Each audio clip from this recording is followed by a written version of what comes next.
explains everything you need to know about Sabtiel, the Philosopher's Stone. I promised I'd reveal its effects, and here we go. If Winged Karibo is destroyed, add this card from your deck to your hand.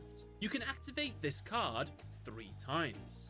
Each time you activate this card's effect, pay half your life points. When activated, imagine any card in your deck. This card becomes that card. After the new card has resolved, add Sabtiel back to your hand. If you activate this effect 3 times, this card's effect now becomes target one face-up monster on the field, multiply its attack by the number of monsters your opponent controls until the end of the turn. Now, whether Sabtiel can become any card in Jaden's deck or specifically just spell cards, well, that's up for debate. I think it's honestly a super broken card. You'll have to let me all know what you think of this, but it's hella strong. So now that Jaden knows what this card can do, he activates Sabtiel the Philosopher's Stone by paying half his life points. He imagines the card that he needs, Fusion Recovery, and so this card becomes that. Jaden activates Fusion Recovery. He adds back his Sparkman and Polymerization from his grave. At resolution, Sabtiel returns back to Jaden's hand. Jaden activates Polymerization, using Sparkman and Flame Wingman together in order to summon Elemental Hero Shining Flare Wingman. Due to its effect, it gains 300 attack for every Elemental Hero in Jaden's grave. Since there are 7, it gains 2100 extra attack. Due to Wingman's summon, Kagemaru gets another Phantasm token. Jaden enters his battle phase and uses Shining Flare Wingman to attack and destroy Hamon. It's destroyed. However, before Flame Wingman's second effect can activate, that deals damage equal to the destroyed monster's attack, Kagemaru reveals Hamon's second effect. When Hamon is destroyed, the owner takes no further damage for the rest of the turn. This means Kagemaru survives. I guess it was lucky that Jaden chose to attack Hamon. Well, it's not actually mentioned in the episode, but Hamon has a special ability where if it's in defense position, it's the only monster that's allowed to be attacked. So, that's why. Jaden moves into his main phase 2 and activates Sabtiel's effect again. He pays half his life points and wishes for D-Fusion to be in his hand. Sabtiel becomes D-Fusion, and Jaden sets it face down and ends his turn. It's Kagemaru's turn, and the penultimate turn of the duel. He draws and gets a mysterious card. He then uses Fallen Paradise and gets 2 more mysterious cards. These cards will never be seen, will never be played. If I had to guess what they were, I'm gonna say they're DNA Surgery, Herculean Power, and another copy of the Creator. Why these cards? Well, in the Yu-Gi-Oh! Legacy of the Duelist video game, if you look at Kagemaru's deck, these are some of the cards that appear in there. They're kind of useless, so it makes sense that these wouldn't save him in the duel. So that's what I'm going to go for. Kagemaru switches his Uriah into attack. By attributing 2 Phantasm tokens he controls, he can increase Raviel's attack by the attack of the attributed tokens until the end of the turn. Kagemaru attacks Shining Flare Wingman. However, this is where Jaden activates his D-Fusion, returning Shining Flare Wingman back into his extra deck and resummoning its fusion materials to the field into defense. Sabtiel returns back to Jaden's hand upon resolution. As well, 2 new Phantasmal tokens are summoned to the field, since Jaden summoned 2 new monsters. A replay occurs and Raviel attacks and destroys Flame Wingman, while Uriah attacks and destroys Sparkman. Kagemaru ends his turn. It's Jaden's turn, and the final turn of the duel. He draws and gets Elemental Hero Clayman. Jaden summons it to the field. As he does this, Raviel summons a final Phantasm token to the field. What I mean by this is Kagemaru has now filled up all of his monster zones. Jaden activates, for the 3rd and final time, Sabtiel the Philosopher's Stone. He imagines the card he most needs at the moment, Miracle Fusion. This allows him to fuse by using cards on his field and in his graveyard, at the cost of banishing them. Jaden banishes Clayman, Bubbleman, Avion, and Bestinatrix in order to summon his elemental hero, Electrum. After Miracle Fusion finishes resolving, Sabtiel returns back to Jaden's hand. However, now it has a new effect. Now, by targeting one monster he controls, he can multiply its attack by the amount of monsters Kagemaru controls. With 5 monsters, Electrum's attack is quintupled. Jaden enters his battle phase and orders Electrum to attack and destroy Raviel. Raviel is destroyed, Kagemaru's life points drop to 0, and Jaden wins the duel. Now, both duelists did play the best possible plays they could do with the cards that they had. Jaden technically could have won earlier if he realized the full potential of how broken his Sabtiel card was. It kind of makes sense now why it had to disappear after the duel, to be honest. But yeah, with that all out the way, that was Kagamaru versus Jaden. Would you like to see a video on the Sacred Beasts? Would you like to see me playing with the inspiration for the Sacred Beasts? Click on either one of those, or I'll just leave a pinned link in the comments. Thank you all for watching, everybody. Catch you later.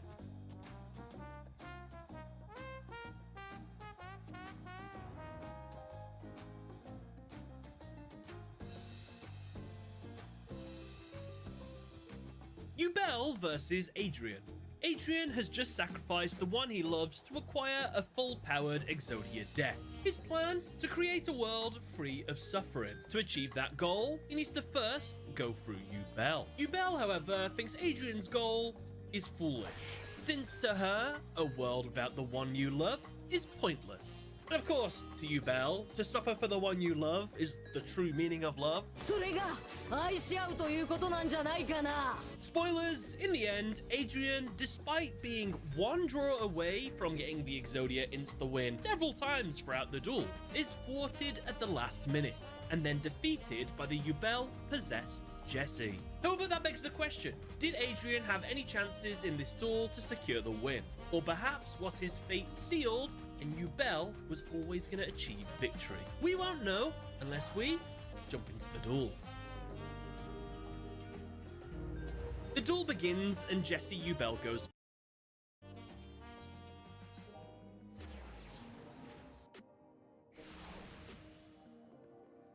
Here is every single killer in DBD ranked by how difficult they are to play as. For each killer, I will be ranking their skill floor, skill ceiling, and overall difficulty on a scale from 1 to 5, with 1 being easy and 5 being hard. Obviously, killer gameplay is extremely nuanced depending on your skill level, playtime, maps, and the types of survivors you play against, so these scores are my personal ranking based on my own experience. And note that the skill ceiling for pretty much every single killer in this game is technically infinite, so my scores for these will mostly be based on the natural progression someone can make to get better at the killer, if that makes sense. Because technically every single killer's skill ceiling would be a 5. So I kind of have to balance it based on the characters' comparisons to each other of what's even possible with them, if that makes sense. If you don't know, a skill floor is basically the threshold that you have to achieve to understand the basics and fundamentals of a killer, and a skill ceiling is how far you can take the abilities of that killer to do some insane things. So for example, a character that just has like a long lunge as their ability doesn't really have much to learn about how to use it, whereas a character that has a projectile that bounces off of walls, there's a lot higher of a skill ceiling for that because you have to learn how to bounce it off certain hitboxes and when to bounce it off of certain walls and how to bounce it over walls, and you have to learn where the survivors will be and predict that. So you get my point. For the first spot on this list, we have the Clown. For skill floor, I'm going to give it a 1. I think this is actually just the most brain dead easy killer you can play because you just throw a bottle down in a loop and then the survivor just can't loop it and then you get a free hit. So the counterplay to this killer just ends up being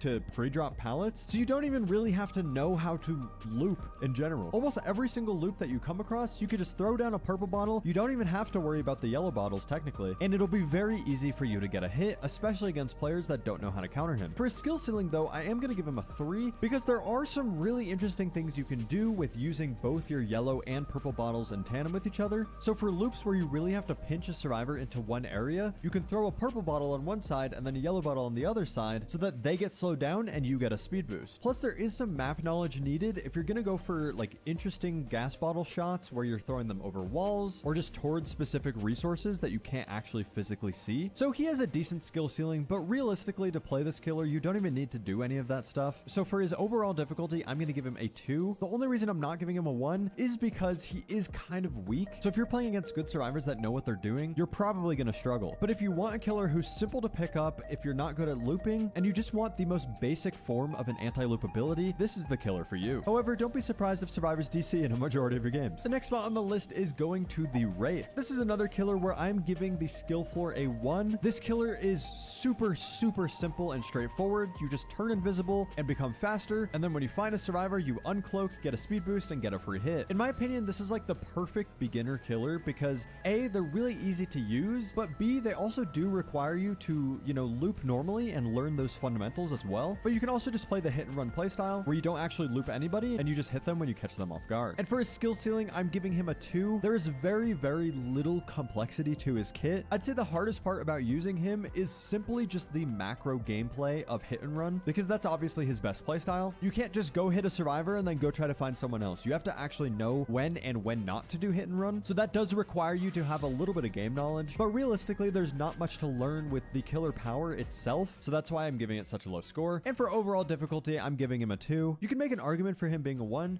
but because he is an M1 killer and because there's so many maps that are completely open, so his stealth isn't going to do anything, it can be pretty difficult against good survivors. The next spot on the list is going to Michael Myers. First of all, if you didn't know, this entire chapter is going to be removed from the store pretty soon because they lost the license. So if you don't have Myers, this would be the time to get him. For his skill floor, I'm also going to give him a 1. He is a very, very straightforward killer. I could maybe see an argument for 2, but realistically, the power is very simple. You have 2 modes. You have a stalking mode and a pursuer mode. Your stalking mode, you're stealthy, but you're slower. And your pursuer mode, you're less stealthy, but you're faster. So you just kind of choose between them which one you want. However, you can use your stalker mode to actually stalk survivors and gain enough stock to unlock your 3rd tier, which just super buffs you for 60 seconds by default, where you can vault quicker, break things quicker, have less stun duration, have a really long lunge, and you insta-down people. So pretty basic power and very easy to use, especially against survivors that are grouped up a majority of the time. And for his skill ceiling, I would give it a 2 as well. I do feel like this killer has such a basic ability that there's not a lot to learn with it. Like, the hardest part about playing this killer is the fact that you have to actually loop people, but if you're in that tier 3 mode, you have your additional lunge, which makes loops just so much easier to play against. So there's really not much to learn. For his overall difficulty, I'm going to give him a 2. I think his power is just so simple and straightforward that you don't actually need to be that skilled with this killer. And if you struggle with looping, being in tier 3 helps with that a ton. The next killer on this list is going to Bubba. For his skill floor, I'm giving him a 2. And the only reason it's not a 1 is because A, you have to kind of learn the muscle memory of timing your tokens so you can get the most amount of time out of your chainsaw sweeps. And 2, you kind of have to get used to the hitboxes of this killer so that you don't hit walls and go into tantrum. But besides that, his ability is super simple. When you're close to a survivor, you just pull up your chainsaw, and that's pretty much all you have to do the entire game. There's really not much else to it. However, his skill ceiling, I'm actually going to give a 4, because to do actual good mind games with this killer, it's very, very finicky. So for example, if you're trying to do like 360s and like moonwalking with this killer while you're in your chainsaw sweep, you kind of have to mentally map the obstacles that are around you, as well as know how much the hitboxes extend. Like, for example, there's some loops that are more rounded than square, and for those, the hitboxes are a little bit janky, so you have to know exactly how much angle to have your camera facing away from it when you quickly turn around. I play Bubba all the time, and I still struggle with this, and still will go into my tantrum sometimes from hitting walls while doing this, so it is a pretty difficult skill to get consistent at, especially depending on the map. But even with that, his overall difficulty is going to be a 2, because realistically, you don't have to be doing these crazy moonwalking mind games to do well with him. Obviously, if you're able to do those, you'll most likely perform better, but for the average Bubba player who's not doing these, you can still do well just by insta-downing survivors because they get too greedy. The next spot on this list is going to the Legion. For skill floor, I'm giving them a 1. This power is so simple, it's just you become fast and can vault things fast. And I'm gonna give skill ceiling a 2 because there's really not much to learn. Like, realistically, the skill ceiling just caps at knowing when and where to use your ability even against injured survivors, and knowing that if you hit 4 different survivors that the 5th one will go down. But besides that,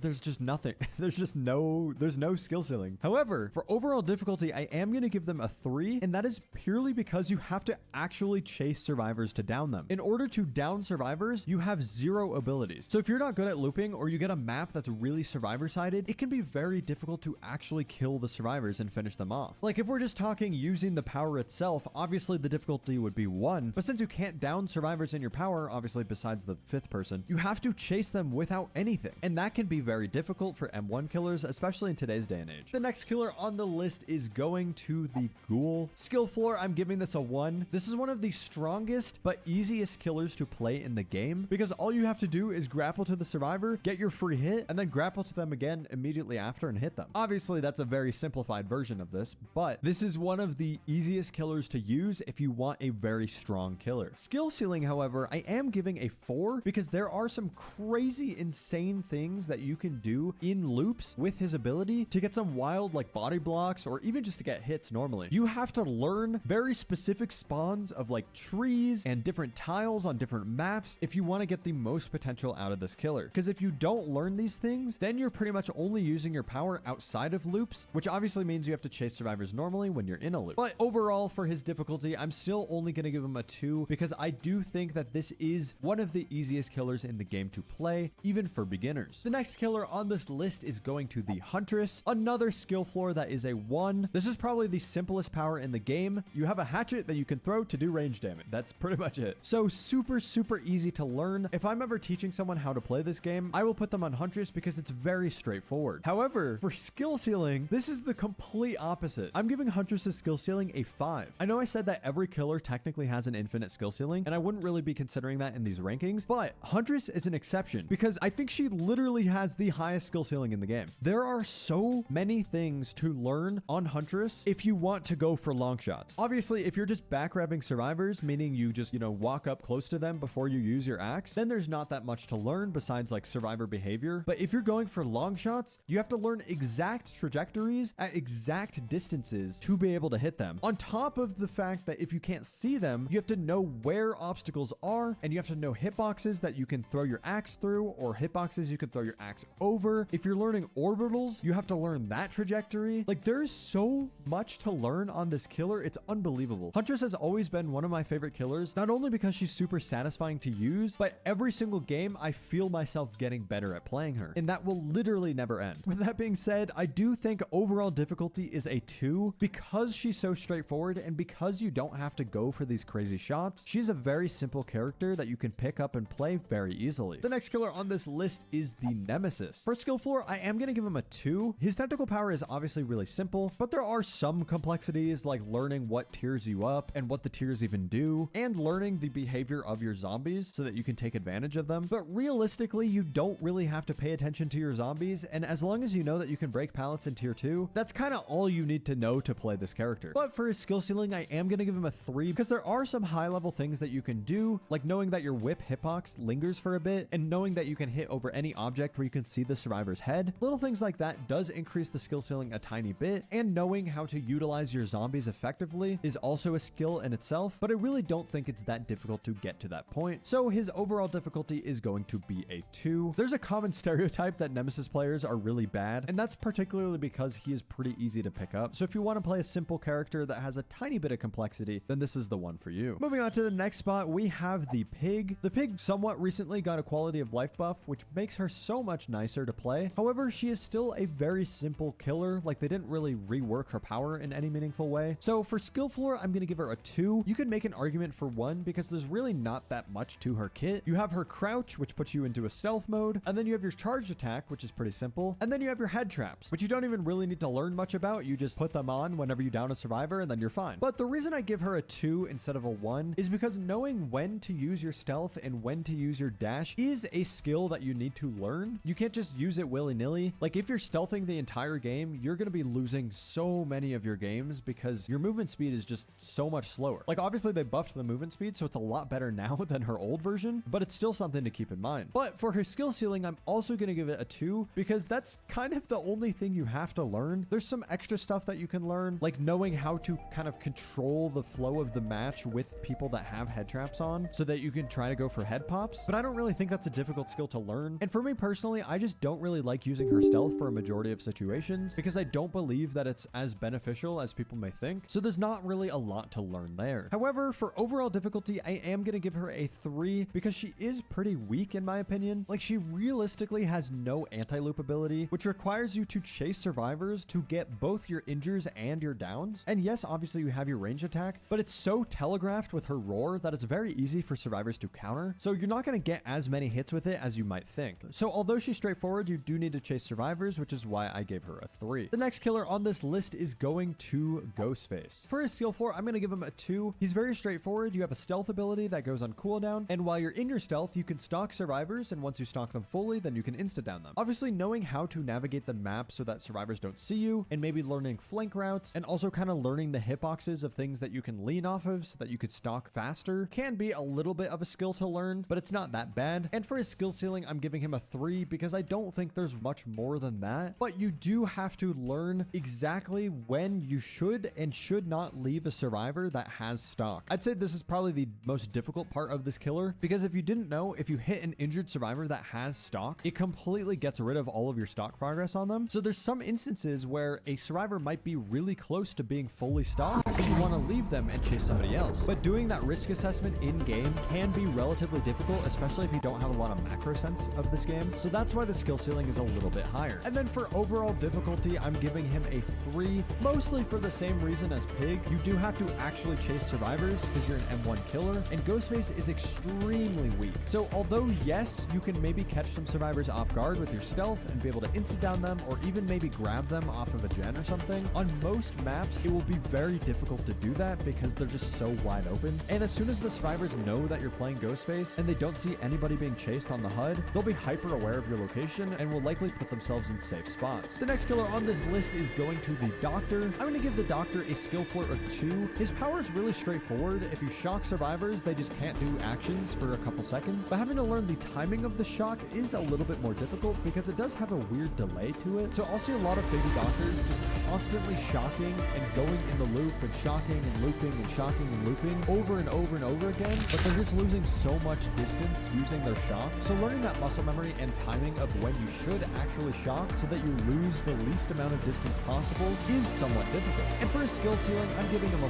4. The reason I'm giving him such a high skill ceiling is mostly for the DBD knowledge you need to play this killer effectively, because you can keep track of the madness levels of every single survivor, so you can get them into tier 3 madness at very specific times when you need it most. And also you need some map knowledge if you're trying to go for shocks in specific tiles if you can't see where the survivor is going. So knowing how these tiles work and knowing, for example, where the window is or where the pallet is, so you can shock towards that direction, and estimating the time it would take for the survivor to get to the point where you're shocking is a pretty difficult skill that takes a lot of game sense. So I think he definitely has one of the higher skill ceilings in the game. But for overall difficulty, I'm giving him a 3. Although his powers are pretty straightforward, learning the timing can be pretty difficult, and since he's an M1 killer, you do still have to chase survivors, which obviously makes him harder to play. The next killer on this list is the Hag. I feel like this one could be literally anywhere on the list depending on your playstyle. I would say her skill floor is a 3. Like, obviously the power is simple. You just place traps and then you can teleport to them when survivors trigger them, and you can play it in a very simple way where you just put traps in loops and call it a day. But I actually think there's so much more to her character than just putting traps in loops. You have to have very good map knowledge to be able to use her properly, like knowing where there's high traffic areas and where you can get the most benefits out of each single trap. So for example, putting them next to a window, but also in front of a drop down hole that's right next to that window. Stuff like that. On top of learning really good hiding spots for your traps and how to actually control the map and keep your web of traps set up. Plus knowing when and when not to actually teleport to your traps if multiple are getting triggered is also pretty hard. So that's why the skill floor is a lot higher. However, I'm going to give the skill ceiling a 3 because I actually think that everything I just said is essentially the skill ceiling. Like, you have a pretty big hump to get over in terms of learning this killer, but then once you know how to play this killer, there's really not much more you need to learn. Like, obviously every time new maps come out, you have to learn how to play this killer on those maps, but realistically there's just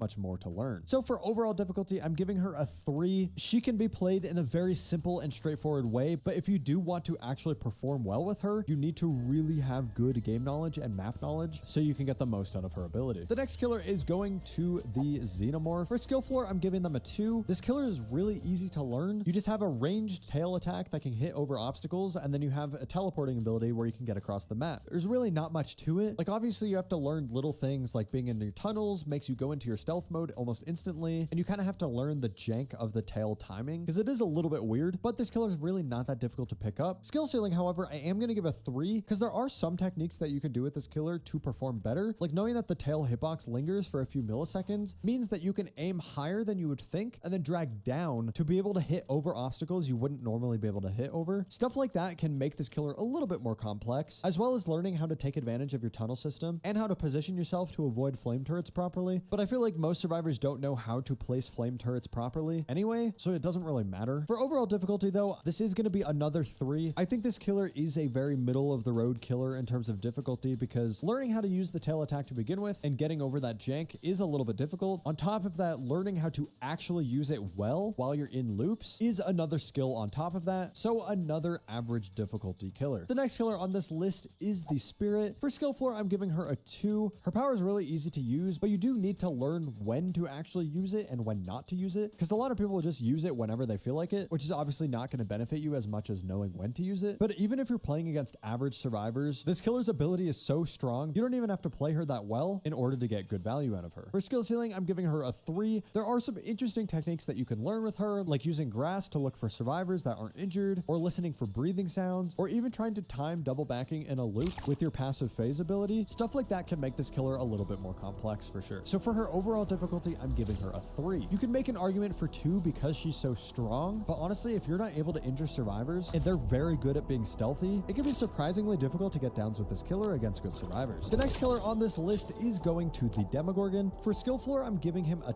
2. Knowing how to use a shred properly, as well as where to place your portals, does require some skill. However, you can play him in such a simple and straightforward way by literally just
only using his shreds in loops and pretty much never touching his portals and still being able to get some decent value out of him, that he's not that difficult to pick up. However, for his skill ceiling, I am going to give him a 3 because of knowing how to use your portals and knowing when and when not to teleport. That can be a very difficult skill to learn that requires a lot of macro game knowledge. Like for example, knowing whether or not you should leave a chase to go teleport somewhere else to start another chase. That can require a ton of game knowledge and a very good oversight of where survivors are on the map. So like obviously the shred attack doesn't have that much to learn. It's mostly just the macro gameplay of his portals. For overall difficulty, I'm going to give him a 3. I'm giving him a 3 purely for that macro gameplay that you need to be aware of. And if you want to use him to his fullest potential, it's really beneficial to note each tile like the back of your hand, so you can make prediction shreds around walls towards the resources so that survivors have less time to react to your shred. The next killer on this list is the Death Slinger. For skill floor, I'm going to give him a 2. You could make an argument for 1 because his power is so straightforward, but the reason I'm giving him a 2 is because he does actually require some, actual aim, which can be a difficult skill for people if they haven't really played FPS games, but the power itself is really, really simple. Skill ceiling though, I'm going to give him a 4 because there is so much to learn on this killer development boxes. Every single map has different boxes for different items. In learning which the boxes will be cheaper versus which the boxes will not cheaper, it take a lot of time and a lot of game knowledge, and also knowing how to use shots is a very important skill as well. Like for example, setting up the crack in the wall that you can shoot through. So if you're leaving someone around the trap and go towards that wall, you not only need to aim well to shoot through the trap, you also need to make an estimate on when the survivor is going to appear through that hole based on how fast survivors move. So that can require a ton of game knowledge and a ton of playtime to be able to do it consistently. And similar to Demogorgon, learning each tile and where the resources are so that you can make prediction shots so that you start your ADS before you even round the corner is a skill you need to learn so that survivors have less reaction time to your aiming. Plus, if you're playing against good survivors that know how to play against Deathslinger, you have to do like double mind games because those survivors will know typically when Deathslingers like to shoot. So you have to bait them in those positions, but you have to actually learn those positions yourself, if that makes sense. So overall for difficulty, I'm going to give him a 3 because he can be picked up really easily and you can just go for very simple and straightforward shots. However, if you want to get the most out of this killer and go for some more intense shots at longer ranges, that will take some time to learn how to do, especially because you have to also account for the travel time of his projectile. Coming up next on the list, we have the Trickster. Skill floor, I'm giving him a 2. His ability is really easy. You just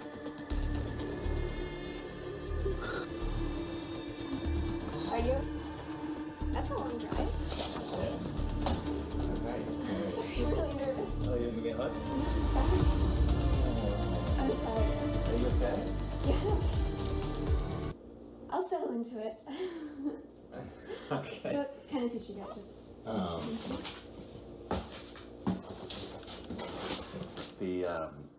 the small pizza is like almost as big as the big one. So I didn't know that. 'Cause, like you said small, I thought it'd be like a really small one. Yeah. I said big one. So it's like it's pretty big. Sorry. Are you okay? I'm okay. Are you okay? Yeah, I'm fine. I am. I'm fine. I've just never done this before. I know. Have you? No, not really. I mean, Are you telling me the truth? I've met girls online, but I don't like come like this far to like meet someone. I don't know why It's I don't know. kind of crazy, huh? It is crazy. Yeah, why did you let me come? I don't know. If you're so nervous. It seems like a good idea, and you seem nice. Why do you think I came? I think I know. It's not the only reason. It's not the reason. What's the reason? I'm not just, been talking to you for a while, and you seem like really cool to hang out with, and someone that I'd like to meet, and I wanted to check out the situation, Well, here we are. Yeah. So, let's deal with this whole contract thing, because I'm just going to be thinking about it the whole time. Until we get that out of the way. This document was something Sokol put together after some research on the internet to protect himself from getting in trouble for having sex with a 13-year-old girl. He talked about it in the chat along with a lot of other graphic topics. It didn't work.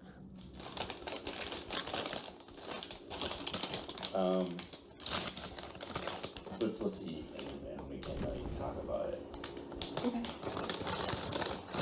There's plates behind you. If you want to grab one. Huh? There's plates behind you. If you want to grab one. Do you want a water or anything? No. Okay.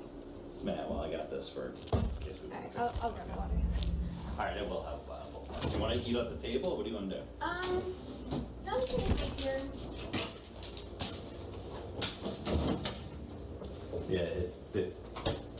Yeah, I expected it to be like 2.5 hours. So. You're gonna wash your hands? Yeah. Can I wash my hands? Mm-hmm. Yeah, some family that lives up there. It's really nice. Do you? Yeah, I've been to Faneuil Hall. Where's your family? Like, what part of Boston? I don't know. Yeah. Boston's so confusing. It's wicked confusing.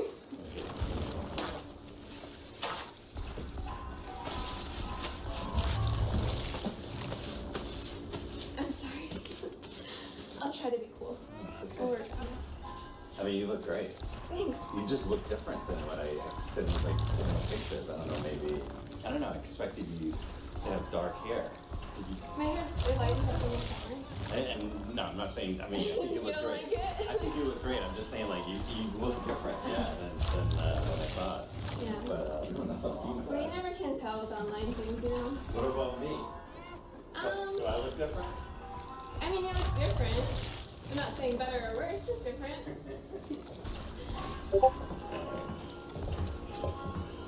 I have cupcakes too. If you want. Let's see. Did you make them? Look at those. Do you think I made those? Mm-mm. I have no idea. No.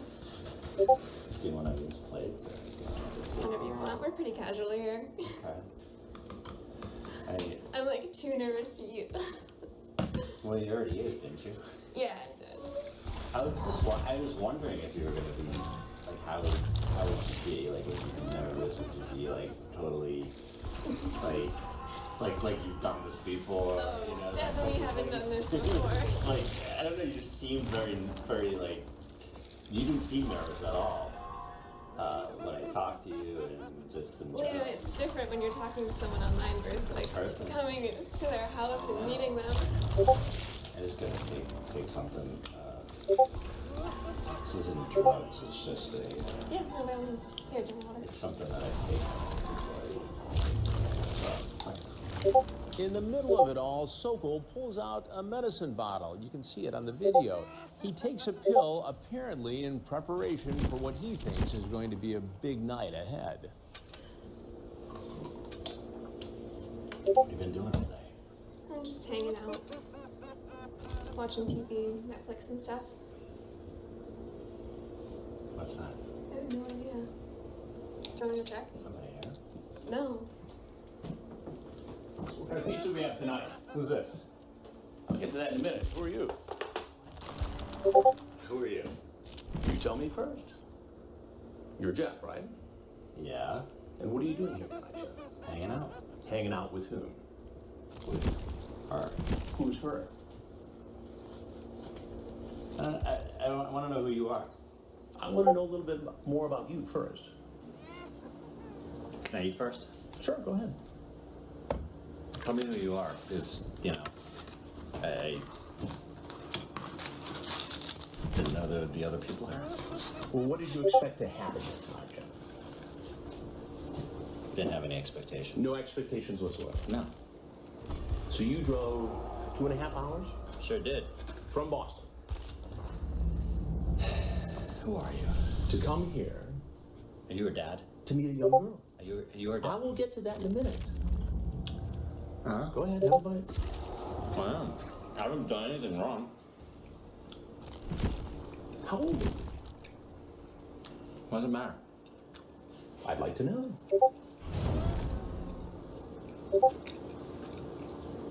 I haven't done anything wrong.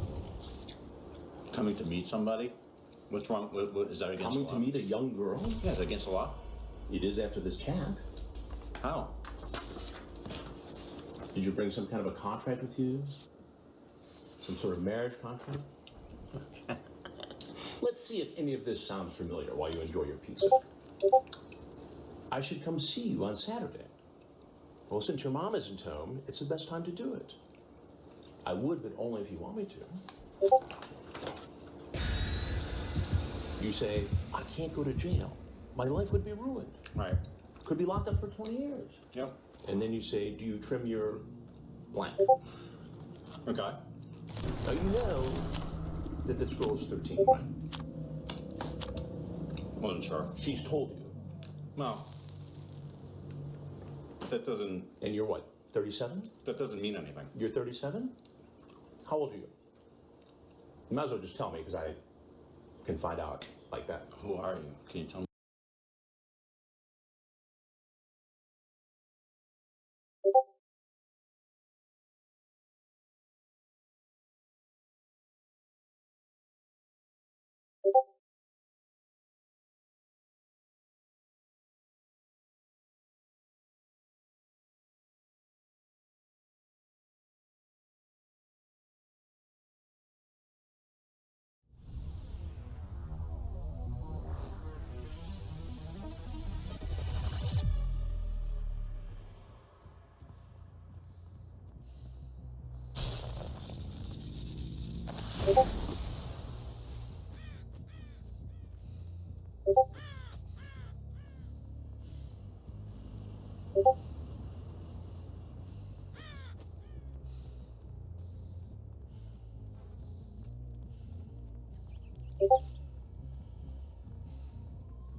Let me hear you ask first. I will tell you that in a minute. Because, you know, now you're making me nervous and... You're 44 years old, right? Mm-hmm. Right? As a 44-year-old guy, I shouldn't be talking to 13-year-old girls like this. Yet I want to. What am I supposed to make of that? Sorry, I'm paranoid. For meeting me? No, potentially having sex. But that is where the breaking the law comes from. Right. Punishable up to 20 years. Did you bring condoms with you tonight? Well, they plan on having sex. Do you have them in your car? No, I'm gonna find out, so you might as well tell me now. I don't. Go ahead, check the car. You will never tell anyone about us having sex. Are you sure? Okay, I could be there Saturday afternoon. Explain. Explain it to me. Just wanted to come hang out and... It looks like here you wanted to come here and have sex with a 13-year-old girl. Okay, is that against the law to To have sex with a 13-year-old girl No. when you're 44? Yes, it's against the law. To meet a girl. That's all I've done. You see how this looks. Okay, but you also see that I was pretty apprehensive about the whole sex thing. Well, wouldn't you be? Wouldn't anybody be if they're Right. going to try to have sex with a 13-year-old girl? To be honest with you, you're not going to believe me, but I don't know who you are, but I'm sure you're law enforcement. But You think I'm law enforcement? well, I mean, that's what it sounds like. I was thinking about this on the way down, Right. You had 2.5 hours to think about it. and and I wasn't gonna. I'm not gonna risk it. That's what I said. It's not normal for a 44-year-old guy to drive 2.5 hours to hang out with a 13-year-old I girl. wanted to hang out, see how she was, see if A 13-year-old girl? How often do you do this sort of thing? never done it. You've never done it. So tonight you just decided, okay, I'm going to drive 2.5 hours Oh yeah, down I-95 from Boston. yeah. I've been talking to her To this for a little house. while, and she seemed cool to hang out with. I mean, with that, You can't find any I had nothing else. older girls? I can, but I had nothing else going on. So you decided you just come out and hang out with a 13-year-old girl? Yeah, you can clearly see that I'm very apprehensive about that. Let's say we meet and really like each other and want to continue seeing each other. How would we do this? Like I said, as long as you're under 16, age of consent, parenthetically, nobody can know about it. I just can't take that chance. What it sounds like here is you're grooming her, testing her to make sure it would be okay if you had sex with her, so no one would find out. To be honest with you, like I said, when I was on the way down, Right. I was thinking about the whole thing, and even before I left, Right. I was thinking I'm not going to have sex with her unless it's legal. So you talk about a plan to make it legal, to marry her. Right? Yeah, not in 2 seconds. I mean, So if you liked her, like next week or the week after, you'd marry a 13-year-old girl? not next week. No. So after just a few days worth of chatting, you decide you love her? No, You want to have sex with her? I don't know. You want to marry her? What do you mean you don't know? She's 13. I don't know. I was just throwing things out, just in case. Maybe I did like her. Maybe it was, So then you'd marry a 13-year-old girl because she's really cool and you could have sex. After a while, if it worked out, yeah. After a while. Yeah. Well, like 3 years of dating? I don't know. A romantic courtship? Maybe. Maybe. So you're cool with all this. You just think this is just fine. March in here to this home. I know what you're. Well, what Getting at what here. else am I supposed to think, Jeff? Do I seem like a dishonest, dirty person? I mean, do I seem like it to you? This chat seems like it. It seems like someone who at 44 years old. Chat is chat. Chat is chat, but showing up is showing up. And guess what, Jeff? You showed up. At a home where you knew a 13-year-old girl would be alone after a sexually charged conversation online. You come in, oh, I want to hug you. Yeah. The that's little what I do girl's with nervous. You do it with everybody. Yeah. You do that every time you meet a 13-year-old girl. I do it when I meet somebody for the first time. I hug them. But this somebody is not an adult, Jeff. She's 13. Can you please tell me who you are? I'll tell you. I'm trying to be nice here. Okay. I'm So am I. But you're not answering all my questions. I will. Can you just tell me who you are? I'm Chris Hansen, and this is an investigation called Hansen versus Predator.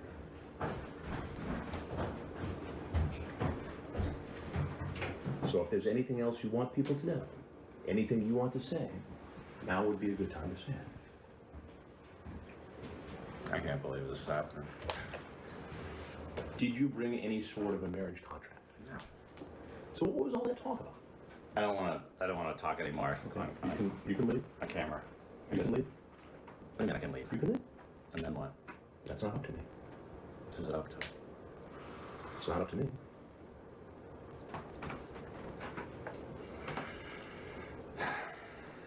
You didn't have to come here, did you?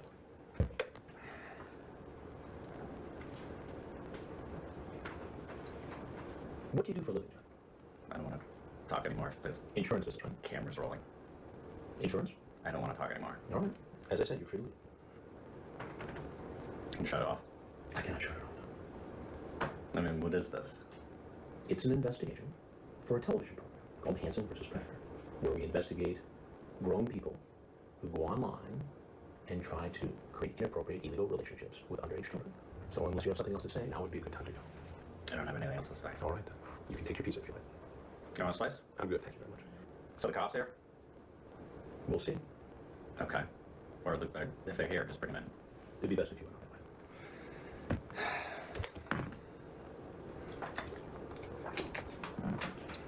way. Grab a jacket. Just out for the garage.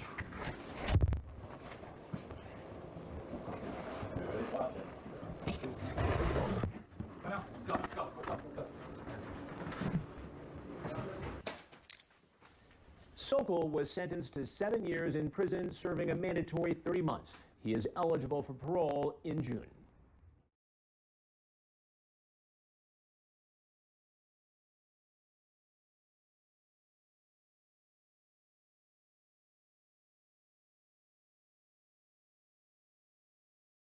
Hello? Hello. Hey, Guru. Where are you? I'm outside. My sister just got back in the car. Oh, okay. Just go to the bathroom to receive you. All right, I'm back door. Just go in. Okay. Okay. Bye.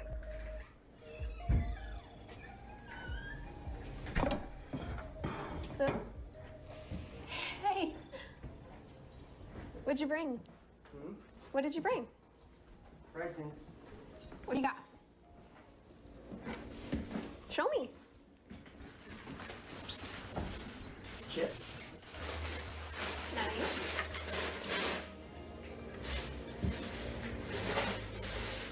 What kind is it?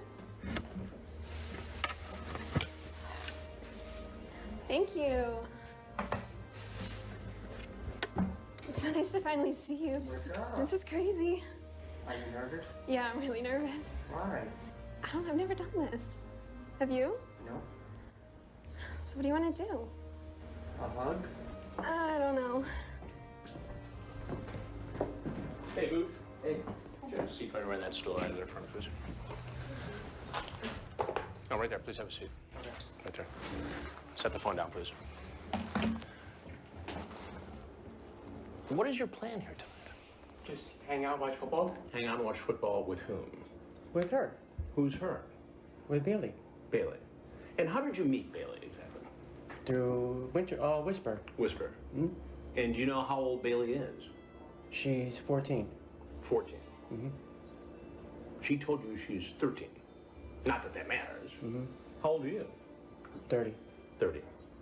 And why would you at 30 think it would be okay to hang out with a 13-year-old girl home alone? I mean, we just hit it off, friends. You hit it off with a 13-year-old girl. We were just talking. Just talking. Well, now you're here. This is more than talk. I know, we just came to hang out. You know, I And brought... what, get a hug? And watch football. Watch football. Yep. Who's playing tonight? Steelers and the Ravens. I had no intentions with nothing. No intentions of... Nope. Well, John, what do you do for a living? I was working at UPS. UPS. Mm-hmm. And did you walk here today, or No, my sister dropped me off. you don't have a driver's license? Yeah, I do. No car. No. So what do you do at UPS? I was a package handler. Package handler. You're not there anymore. What do you do now? Nothing. Besides go online and